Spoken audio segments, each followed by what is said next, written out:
Kingdom Hearts 0.2 Birth by Sleep, a fragmentary passage released in 2017 as part of the Kingdom Hearts HD 2.8 Final Chapter Prologue Collection. Wow, that's such a mouthful. And served as a tech demo for how Kingdom Hearts 3 was going to look and play like. With it being the shortest Kingdom Hearts game in the series, it also contains the fastest full game speedrun in the series, with people being able to complete it in under half an hour. While beginner any percent is pretty easy to learn and start running, critical any percent is a completely different story because this is the most brutal category of them all. Now let me explain why this category is so brutal. If you've played critical mode in other Kingdom Hearts games before, this one has some pretty weird changes that you might not know about. First off, you start with a really tiny MP bar. I mean, I can only use 3 thunders before I go into MP recharge, which is just ridiculous. You also don't get any orb drops from enemies or from breakable objects, which means you can't get a free focus and MP refill during the final boss fight. And while you don't earn any abilities in 0.2, Aqua does come pre-equipped with some abilities such as Combo Master, Second Chance, and Once More. Unfortunately, Second Chance is not equipped on critical mode, and Combo Master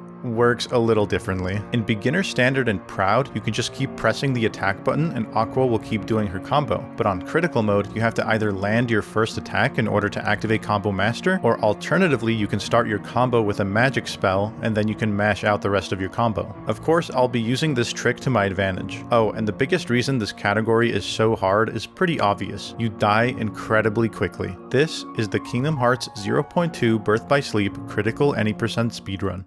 The run starts with me selecting critical mode. After skipping through a few cutscenes, I'm asked if I want to go through the tutorial, and I quickly select the no option. Cartwheeling will be one of the main forms of movement for me until I unlock some more movement options, and I make sure to time the cartwheel inputs to save as much time as possible. There's a cool little let's skip here before I start the first Shadows fight. Here, I move back and then forward to bait a shadow to attack me, and I block the attack with Aqua's barrier and activate Counterblast to clear the whole wave. After that, I roll forward and attack a shadow once, which prompts his buddy to attack me, and I clear the next wave with Counterblast. The game wants me to walk across all of these pillars here, but it's actually faster to drop down below to skip a few of these. The next Shadows fight has a lot more enemies. I go back and then forward again, and use Counterblast a couple times just like before, and then clean up the rest of the shadows with some combos. I make sure to cancel my combo with a cartwheel before the finisher to save some time. Combo canceling is a really cool thing this game introduced to the series, and I'll be utilizing it more later. I then cartwheel my way over to the bridge area and cast Blizzaga behind me so that I can ride the ice trail and do an attack at the very end of the trail to save even more time. I touch the save point to refill my MP, and now I'm tasked to find a bunch of gears to restore the broken bridge. Making my way to the left here, I use a fire at the start of my combo to save some time and activate the gear with Aqua's Magic Pulse finisher. To note, the gear can only be activated with Magic Pulse, so the sooner I can get to the finisher, the better. Hitting the first gear unlocks a double jump called Double Flight, and I make my way to this underground path for the next gear. Similar to the last combo, I use a fire to get to my finisher faster,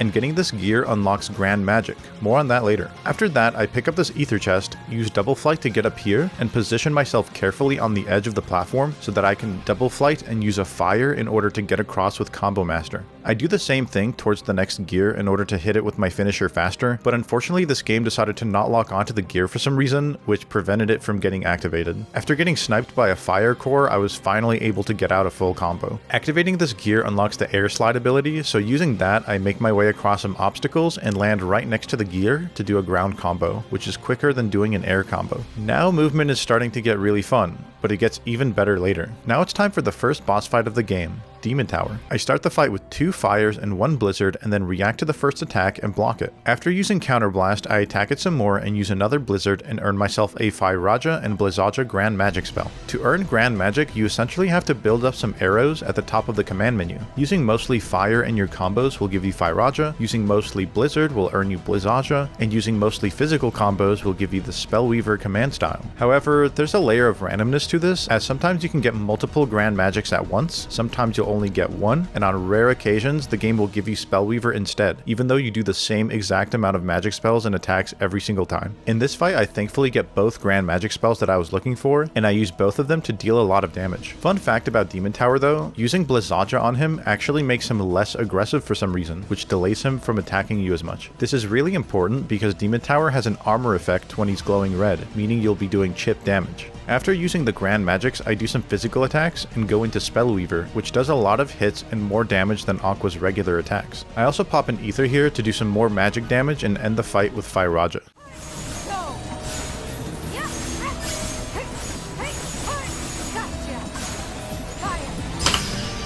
Okay, good enough. Now it's time for my personal favorite part of the game, the world within. I make my way to the mirror on the left here, and now it's time to showcase some cool movement. Normally in this area, you're supposed to activate a bunch of mirrors to make some invisible platforms appear behind you to make it to the next floating island. However, you can actually skip most of these to save time. At the beginning, I jump to the left here and carefully air slide and double flight my way onto this teeny tiny platform, and then air slide and double jump across to the next island. I hop onto this pillar and then use air slide and double flight to make it to the next island, grabbing the very edge of this minecart track. I make my way to the mirror here and I wait a little bit before I activate it. That's because if I activate it too early, the floating platforms will line up to complete a star and cause a small unskippable cinematic to play. There's another conveniently placed pillar here that I jump on, and I make it all the way across to this small floating island for a megalixir chest. This megalixir is actually extremely vital for a later boss fight, and it's also extremely vital that you hit that like and subscribe button if you want to see more speedrunning content from me on various different games. After opening the chest, I run and jump off of this platform as late as I can so that I can get enough distance. Double jump immediately, use a fire, do 3 attacks without the finisher to gain some more distance, and do 4 air slides. After the last air slide, I use a stationary fire and do a few more attacks, which allows me to barely make it to the next platform, and I enter the mirror for the next fight. The reason I use a stationary fire, by the way, is because if you're doing a moving fire, Aqua automatically gets pulled down by gravity while she's casting the spell, so you want to make sure to do a stationary fire here instead. Phantom Aqua is really fun and reminiscent of a Kingdom Hearts 2 boss fight. I open the fight with a well-timed block in preparation for one of 2 different attacks that the boss can do, but instead of using counterblast, I jump out of the shield and start attacking the boss instead. That's because this boss is programmed to disappear if you use counterblast on her. After doing 2 full combos, she retaliates, so I put up my shield again and jump out of it once more, finishing the fight with some more physical hits. I then go to the mirror with the infinite staircase, go up the stairs 3 times, and examine the mirror that appears behind me. It would have been much cooler if I could BLJ up the staircase, but I digress. The second Phantom Aqua fight is very similar to the first one. This time she rushes me with 3 attacks, and I jump over the third one to punish. I do a fire in the middle of one of the combos for extra damage, and when she retaliates, I finish the fight with counterblast since I know it'll do enough damage to kill. On the way to the third mirror, I cast a thunder on some barrels to build up some arrows and go into MP recharge so that I can have MP going into the next fight. I quickly make it through the next room by hitting some pillars to flip the room around, and I go into Spellweaver after hitting the last pillar before entering the next boss fight. This fight works a bit differently because Phantom Aqua also uses Spellweaver this time around and has a lot of mix-up attacks. However, the cool thing about my Spellweaver is that it deals less revenge value to Phantom Aqua than my regular attacks, so I can keep attacking her for much longer before she's able to break out. In the middle of my second combo, I use a few Fyragas to get some grand magic, and then I finish the fight in one cycle without the boss breaking out at all.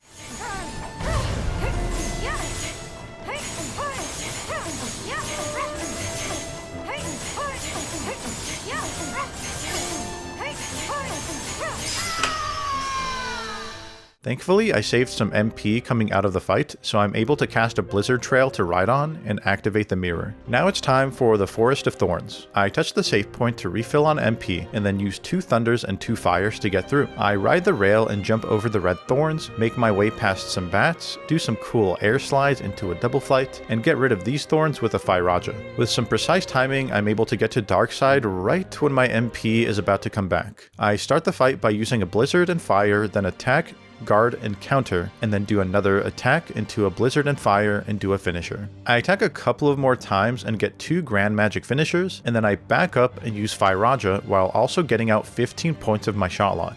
I then use a Blizzacha, which makes the head vulnerable, and I use a full shot lock and partial shot lock to end the fight.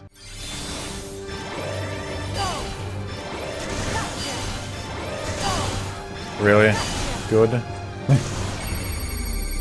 Is this even gonna kill? Please kill. Okay, it killed. I'm surprised. As I'm heading over to the next fight, I use a cure to go into MP recharge, and I slide down this rail. With a really precise jump, I'm able to jump over the last 2 obstacles at the same time. The next fight is against this group of Heartless. I start the fight off by running forward and using a Blizzard, Thunder, Fire, and Thunder, and luckily get all 3 Grand Magics. I carefully use each magic finisher, making sure I'm locked onto any stragglers that are still alive, and quickly clean them all up. After that fight, I touch the save point to refill on everything, and carefully move towards the next fight while dodging a bunch of obstacles. In critical mode, the random dark sides you see are actually more aggressive and shoot out their orbs a lot faster, so I need to be extremely careful.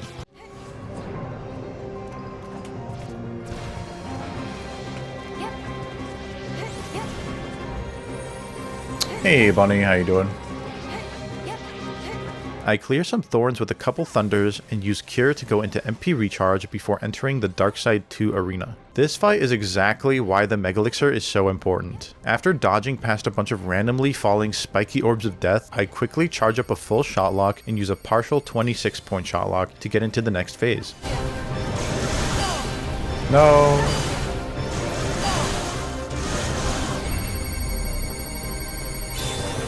This should still be fine. I immediately use a Mega Elixir to refill my focus gauge and use 2 more full shot locks, cutting the second one short for a bit of extra time save.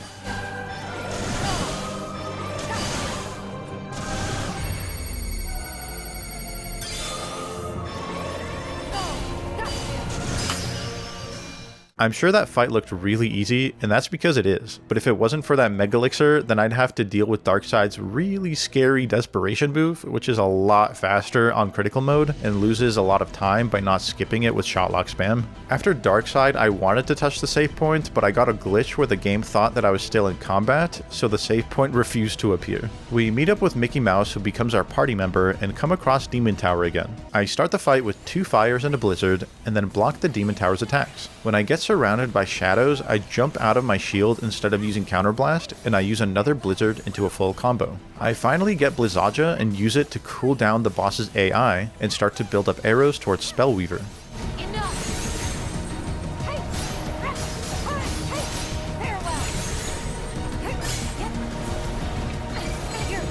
I use a couple of combos with Spellweaver, and as soon as Mickey's Wayfinder command style appears, I use Spellweaver's finisher to deal almost a bar of damage.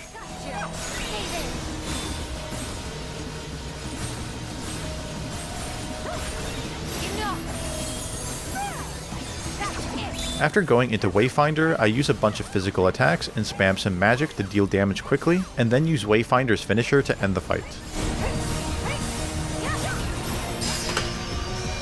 Oh my god. Suddenly, I was over 10 seconds ahead of my PB.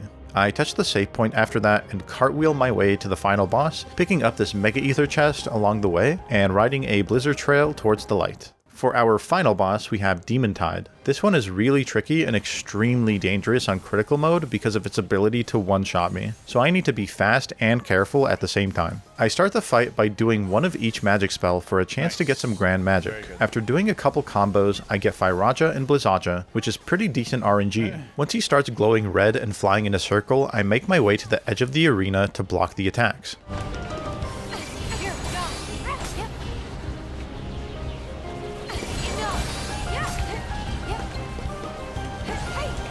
He trolls me by going out of bounds for a bit, and then I'm able to put in a couple more combos. Okay. Spellweaver? Nice. I eventually go into Spellweaver, and Demon Tide turns purple to signify that it's been weakened due to me doing enough hits. I spam some more magic, and right when I have 3 arrows and I'm about to get some more grand magic spells, Demon Tide goes out of bounds once more, which cancels all of my arrows. Oh no, no, no, no, no, no, no. No, dude. That's so dumb. Oh my god. I just wanted my magic finishers, and he went out of bounds. Thankfully, Mickey gave me Wayfinder, which in this fight locks Demon Tide into a state of vulnerability for 20 seconds. During these 20 seconds, I do as much damage with magic and physical hits as I can, and I go into Wayfinder right when it's about to run out. This makes Aqua imprison the boss in some chains, and I do some shot locks and some specific combos with magic, using a Mega Ether in between to refill my MP.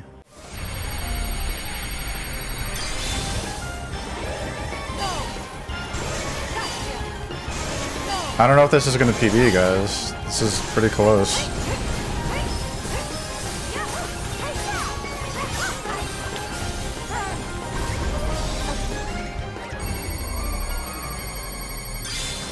No, I think PB's dead.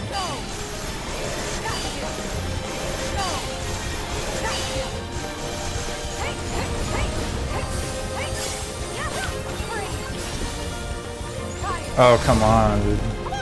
PB's dead. Maybe. Ugh, this is so close. I hate this.